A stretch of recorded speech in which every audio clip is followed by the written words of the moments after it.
Moi, j'ai une question par rapport à la colère. J'ai bien compris qu'il n'y avait rien à faire et qui nous a envahis en fait d'une colère depuis 3-4 mois qui ne passe pas et qui m'emmerde la vie. Et je sais qu'il ne faut rien faire. Et je l'observe bien gentiment.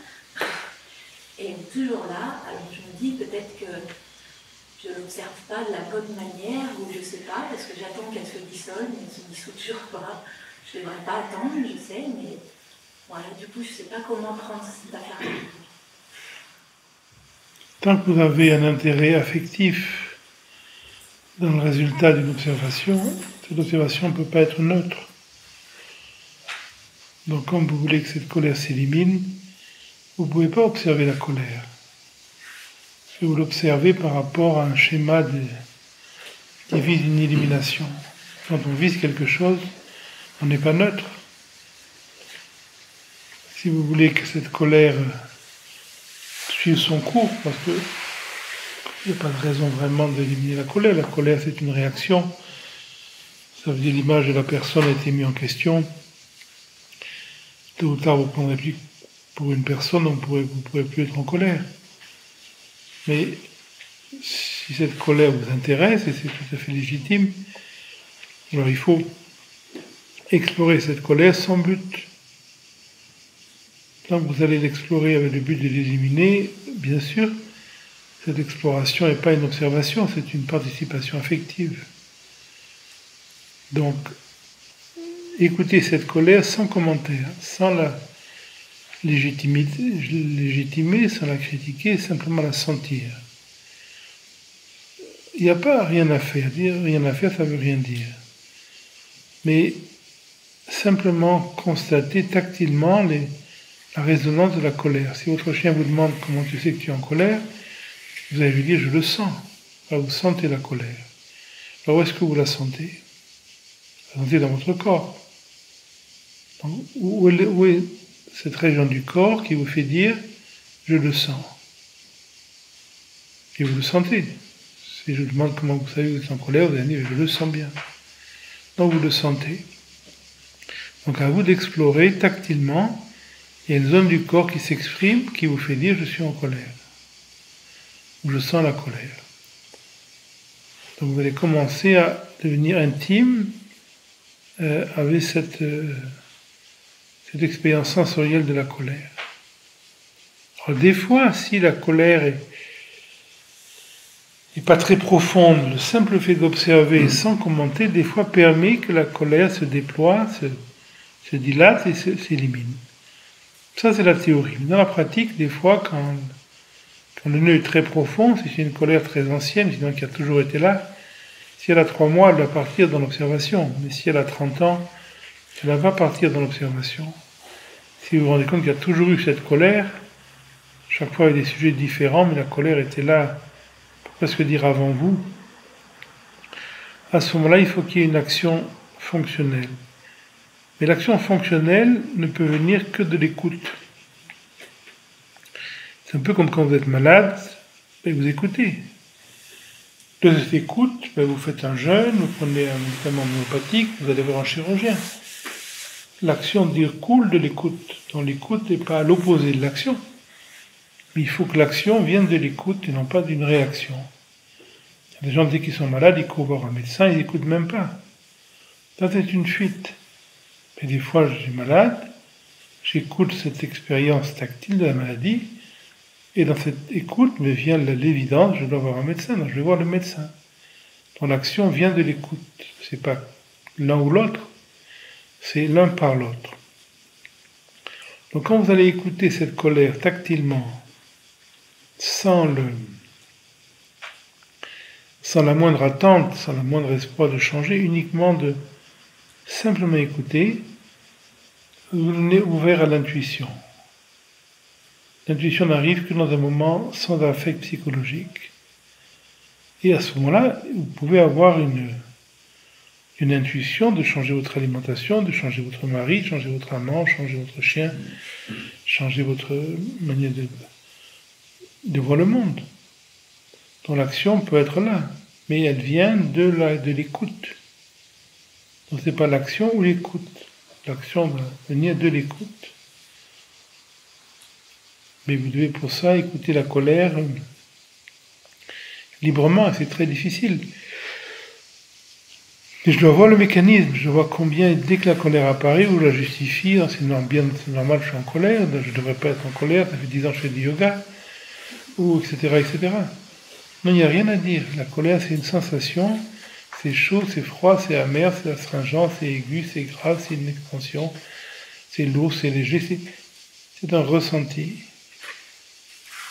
Donc donnez-vous à ce ressenti, mais vous verrez, cette écoute peut vous amener une impulsion d'action, qui ne soit pas une réaction, qui soit une véritable action. Tout est possible. Peut-être cette colère nécessite un changement extérieur dans votre vie, ou peut-être simplement il faut la laisser vivre et mourir.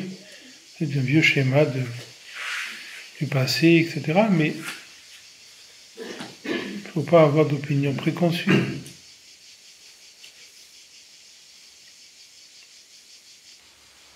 Est-ce que vous pouvez parler du yoga? Je pense que peut-être vous l'avez dit, le yoga est une offrande, peut-être je l'ai lu.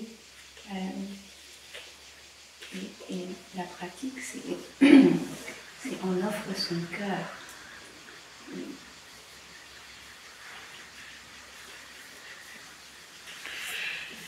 ne faut pas le voir de manière trop romantique. Il n'y a personne qui offre et on n'offre à personne. Dans le moment de la vie, c'est un moment de remerciement. Dans la pratique, comme tout acte rituel, c'est une forme de remerciement.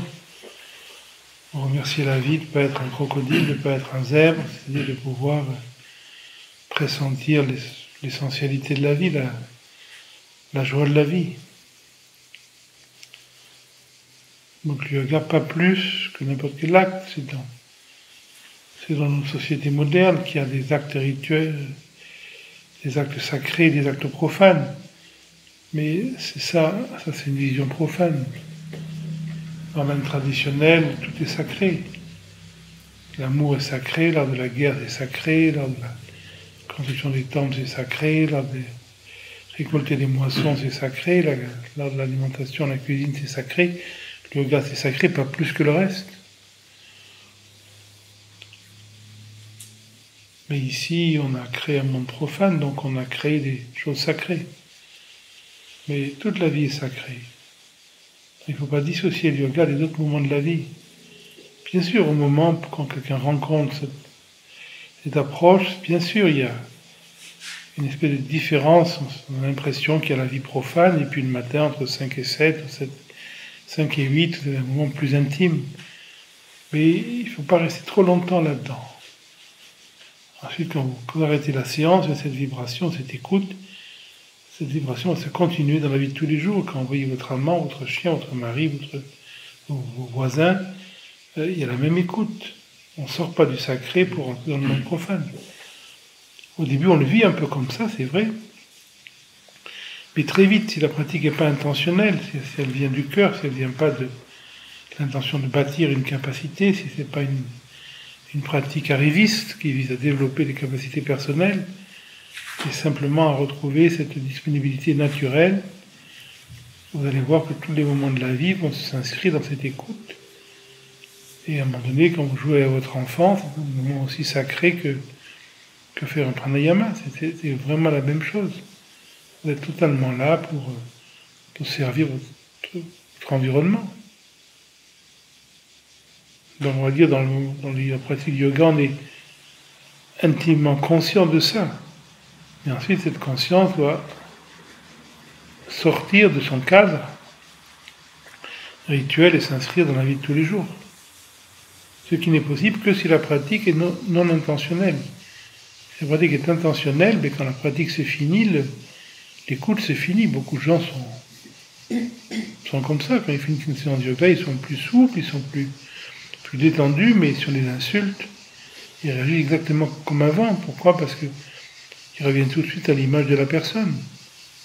Et si vous travaillez dans la sensibilité, sans rien s'approprier, sans la performance, sans l'ego qui veut se développer, mais quand la séance se finit, le yoga se finit, la vie se finit, et dans cet espace de disponibilité, vous allez pouvoir accueillir la tendresse ou la violence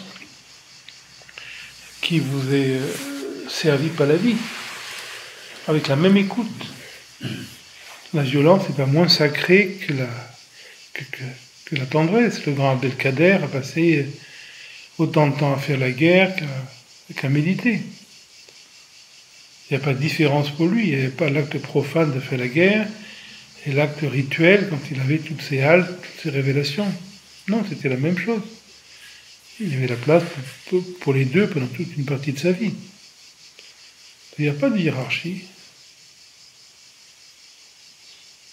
Donc, on accepte au départ peut-être que pour un petit moment, votre séance de yoga vous semble plus sacrée que quand vous essayez de séduire le charcutier, mais ensuite, vous allez voir toutes les activités de la vie vont avoir se font dans la même écoute, la même sensibilité. Le yoga vous ramène à cette sensibilité, mais à un moment donné, l'idée même de faire du yoga vous quitte complètement parce que cette sensibilité est là. C'est que quand cette sensibilité va commencer à s'émousser, que des fois je sens revenir en moi des moments de réactivité, d'affirmation, de sécurisation, que je vais retourner sur mon tapis pour de nouveau être très intime avec cette préhensivité, avec cette réactivité, et de nouveau retrouver cette disponibilité. Donc à un moment donné, vous faites du yoga de plus en plus, puis vous arrivez à un stade, vous faites du yoga de moins en moins, et à un moment donné, on ne fait plus de yoga. Pourquoi faire? Les gens sérieux font pas de yoga, ils n'ont pas besoin. Et tant que ce sont en moi des espaces de réactivité, d'affirmation, de personnalisation, le pratique est bienvenu pour m'aider à avoir ces moments, être plus intime avec eux, pas pour les lever, mais pour être plus intime avec mon mécanisme. Et comme on l'a dit, quand je vois mon arrogance, c'est ça l'humilité. Donc c'est de voir ma limite qui m'amène à les limiter. Donc il ne suffit pas que la séance de yoga soit sacrée. Vous devez amener ça progressivement dans tous les éléments de la vie. Dans l'état de veille, ensuite dans l'état de rêve, les rêves vont participer si vous ne rêvez pas de yoga, si vous ne rêvez pas de révélation, si vous ne rêvez pas de texte sacré, c'est que vous n'êtes pas fait pour ça.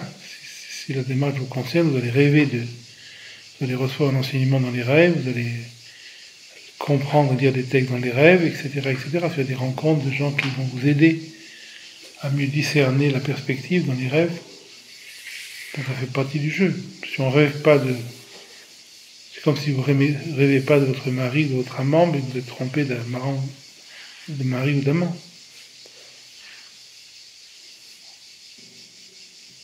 Mais bien sûr, sur un plan rituel, vous avez raison, quand vous expirez, c'est une offrande, quand le but se penche en avant, c'est une offrande, etc. Mais s'il y a une guerre et si vous défendez votre pays, quand vous coupez la tête d'un voisin qui attaque votre pays, c'est une offrande aussi. Vous libérez cette personne de sa condition. La mort a été toujours considérée qu'en Inde comme une offrande, comme un cadeau qu'on fait. Donc tout est offrande.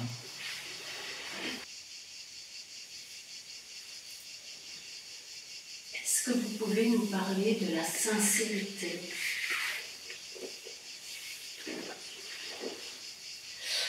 C'est-à-dire que les paroles et les actions correspondent aux pensées et la manière d'être sincère sans blesser et d'être véritablement soi-même. Là, vous référez à des éléments de moralité qui ne nous concernent pas.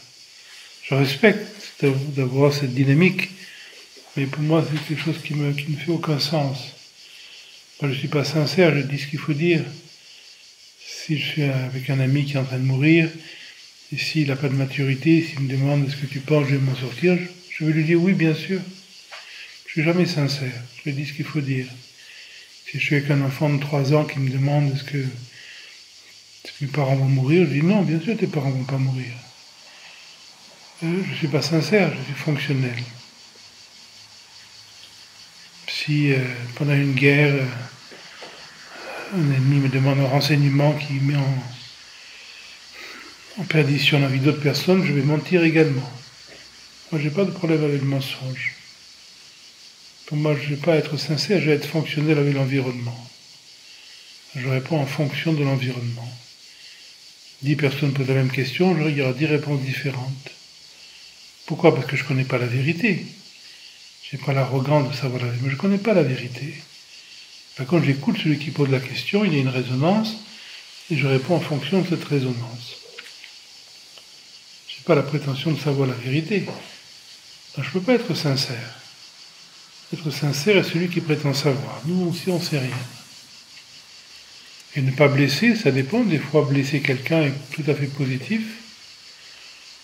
Je n'ai pas de problème de blesser quelqu'un si ça me paraît pédagogique.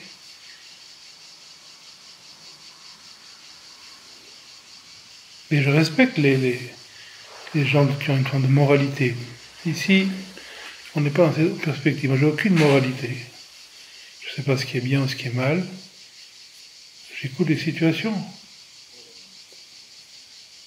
Je ne suis ni sincère, ni moral.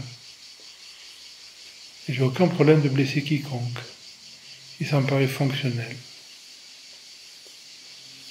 Ça me paraît pédagogique.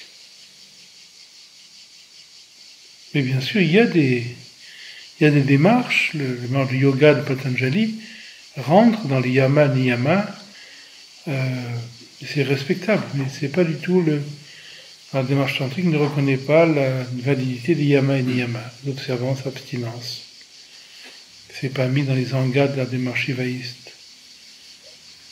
Mais chez Patanjali, bien sûr, dans le Samkhya, il y a ces 8 angas, dans les yama niyama au début, mais pour nous c'est une stupidité parce que seul celui qui est libre de lui-même va pouvoir agir de manière morale.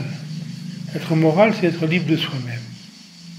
Ne plus agir pour soi, c'est agir pour l'environnement. Ce qui demande une totale écoute. Donc comment demander à quelqu'un d'égotique d'agir sans égo? C'est ce que demande le Samkhya. C'est ce que demande Patanjali. Dans l'yama et niyama, dans le Shiva du Cachemire, c'est l'aboutissement de la clarté. Ce n'est pas un moyen pour aller vers la clarté. La moralité, c'est l'expression la plus ultime de la clarté. Mais vouloir être moral, l'ego ne peut pas être moral, l'ego veut quelque chose.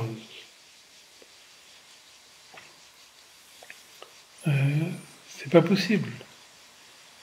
Si un jour l'ego s'élimine, à ce moment-là, bien sûr, votre expression va devenir véridique. Pourquoi? Parce qu'il n'y a pas à mentir, sauf quand c'est fonctionnel. Et blessé ou non, c'est une question de pédagogie. Quand on fait de la boxe, des fois, il faut faire mal à l'adversaire pour qu'il apprenne quelque chose. On le blesse jusqu'à un certain point. Mais si on ne lui fait pas mal, il ne va pas apprendre. Quand vous tapez sur quelqu'un, vous le faites avec une connaissance profonde de sa capacité. Si vous tapez trop doucement, il ne va jamais apprendre. Donc, il faut lui faire suffisamment mal pour qu'il comprenne, que son corps comprenne quelque chose, que là, il fait une erreur, que sa garde n'est pas bonne. Et psychologiquement, des fois, c'est la même chose avec un enfant, des fois, avec un adulte. Il faut des fois faire une réflexion qui, sur le moment, peut sembler heurter l'ego, mais qui, 2, 3, 5 ans après, va prouver que cette mise en question était salutaire. Et moi, je n'ai pas de problème de heurter quiconque. Si je sens que c'est vraiment fonctionnel. Et je respecte les gens qui les voient moralisatrices, qui savent ce qui est juste et faux. Moi, je ne sais pas ce qui est juste et faux. Donc, je ne peux pas agir justement moralement. Et je ne connais pas la vérité. Donc, je ne peux pas dire la vérité. Je ne la connais pas.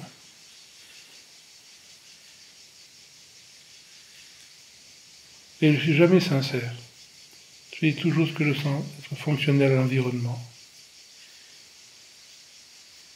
Avec un enfant de 2 ans, je dis une chose, avec un enfant de 5 ans, je dis autre chose, avec un enfant de 8 ans, je dis autre chose. Les gens sont des enfants. On répond en fonction de l'âge mental de l'enfant. Mais, encore une fois, l'approche tantrique n'est pas faite pour tout le monde. L'approche tantrique, on a cette vision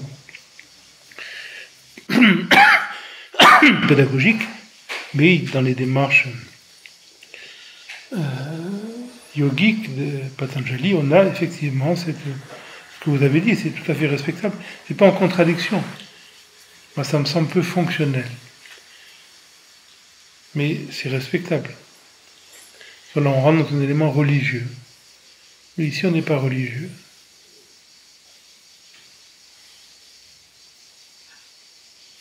Pour moi, c'est pas religieux. La sincérité, c'est quelque chose qu'on vit tous les jours les uns avec les autres. Il n'y a rien de religieux là-dedans.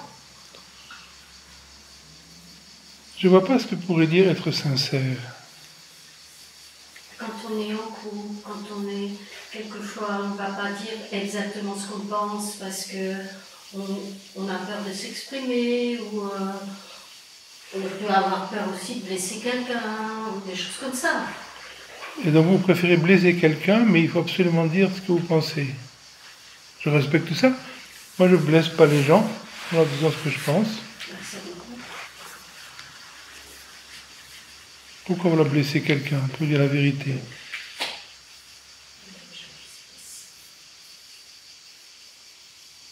Si votre voisin a une nouvelle coupe de cheveux absolument horrible et qu'elle vous demande comment tu trouves, vous lui dites c'est magnifique.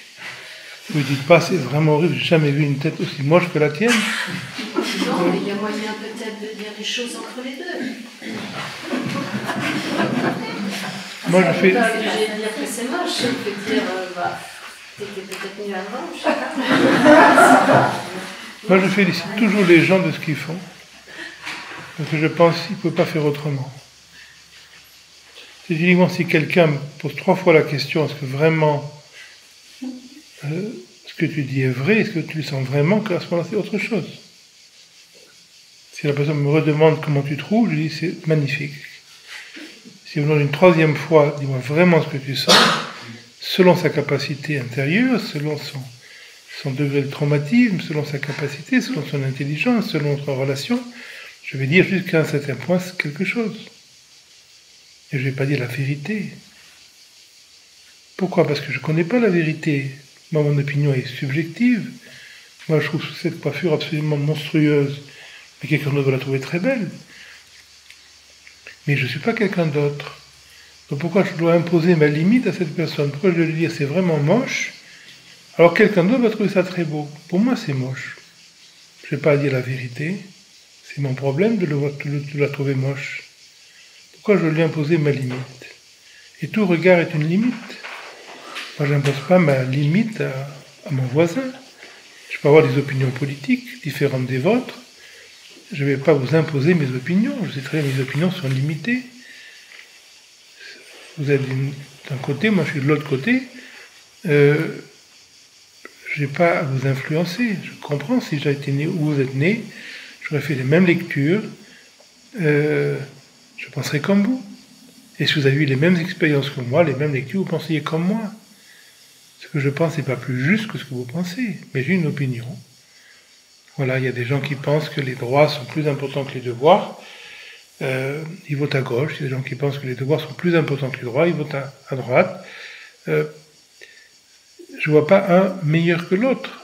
Moi, je suis d'un côté et pas de l'autre. Mais je connais beaucoup de gens qui voient les choses à l'opposé de moi. Pour moi, ils n'ont pas de tort.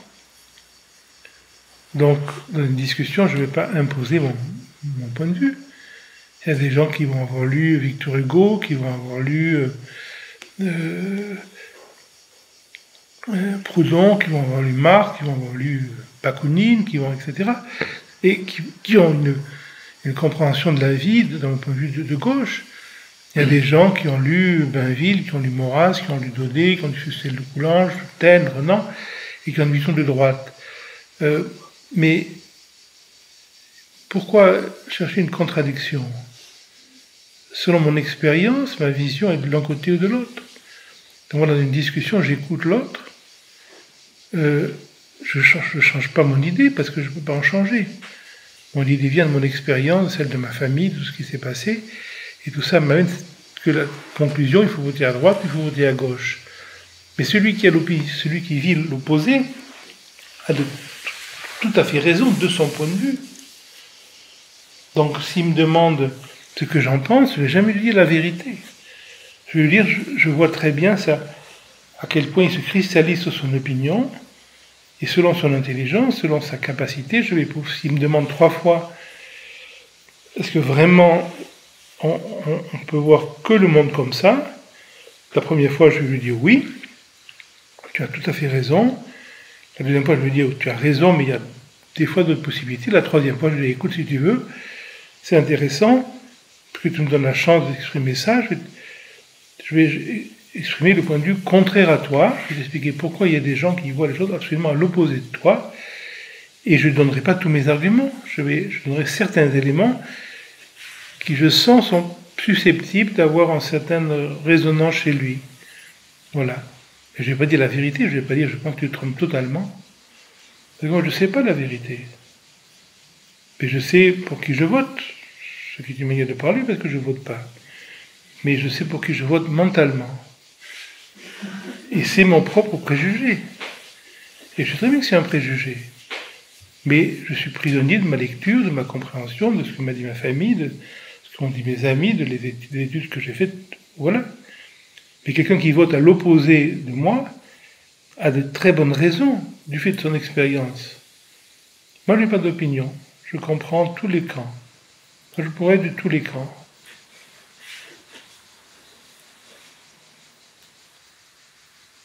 Pour moi, on doit dire ce qui est fonctionnel. Avec un enfant, vous lui répondez en fonction de sa capacité affective. Quand un enfant est malade, vous lui répondez en fonction, s'il vous demande ceci ou cela, vous ne répondez pas la vérité, vous répondez ce qu'il peut entendre.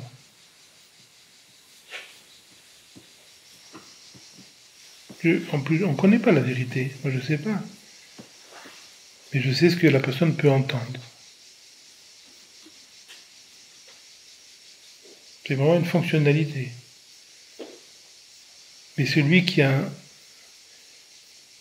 un côté religieux et qui sait la vérité, je comprends très bien qu'on veuille dire la vérité. Mais pour ça, il faut avoir une révélation. Moi, je n'ai pas eu cette révélation.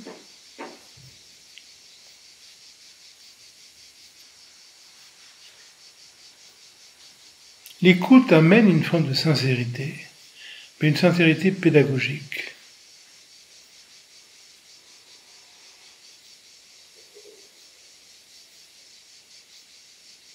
Pas une sincérité moralisatrice. Un couple, c'est quoi? C'est une écoute d'instant en instant. Un couple ne se base pas sur le passé, sur le futur, se base sur le présent. Tous les jours, vous renouvelez votre disponibilité au partenaire. Le jour où vous ne renouvelez pas, c'est fini. C'est comme ça. C'est plus une intensité. Mais des fois, il ne faut pas souligner certaines choses, même si c'est vrai. Votre partenaire va devenir gâteux, vous n'allez pas constamment lui faire remarquer qu'il est devenu débile. Vous n'allez pas le vexer. Pourquoi faire? Pourquoi ça sert? Même quand il va avoir tort, vous dire, tu as raison. Si c'est fonctionnel pour lui, de le vivre comme ça. Pour moi, la vie est fonctionnelle. Je me base sur la capacité de l'environnement.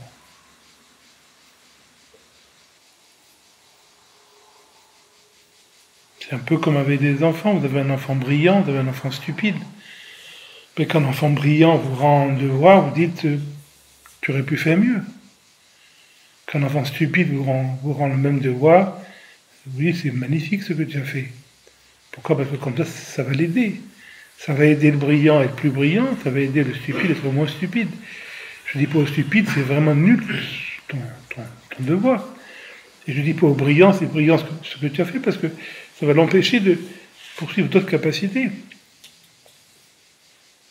Moi, je ne dis pas la vérité. Je dis ce qui peut aider l'enfant à grandir, à développer ses capacités. Des fois, c'est une légère critique, des fois, c'est un compliment. C'est jamais vrai. C'est fonctionnel.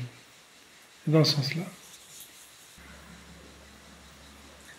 Après, il faut être capable de discerner ce qui est fonctionnel pour l'autre. Ce qui n'est pas évident.